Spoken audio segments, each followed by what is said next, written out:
Little storyteller. Lily had a very special secret. Her sneezes could talk. They were tiny puffs of air with bright eyes and squeaky voices. When Lily felt a tickle in her nose, she knew a little friend was on its way. Ah, ah! Lily's nose wiggled. Where are we going? A tiny voice squeaked. Quick, little one, Lily whispered, covering her mouth.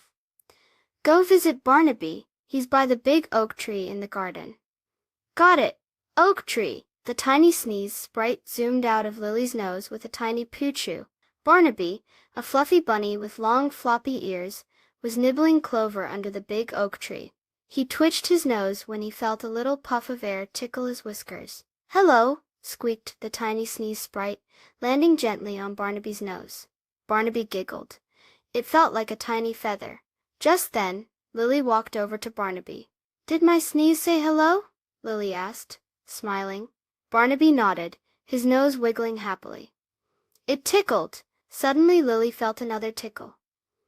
Ah, achoo! Two tiny sneeze sprites popped out. We want to play, they chirped. Go swing on the rose bush, Lily told them. The two little sprites giggled and floated towards the pink roses. Lily and Barnaby watched the tiny sprites swing back and forth on a rose stem. It was fun having sneeze friends. They reminded Lily that even little things can bring joy and laughter. And sometimes, even a sneeze can be a little hello.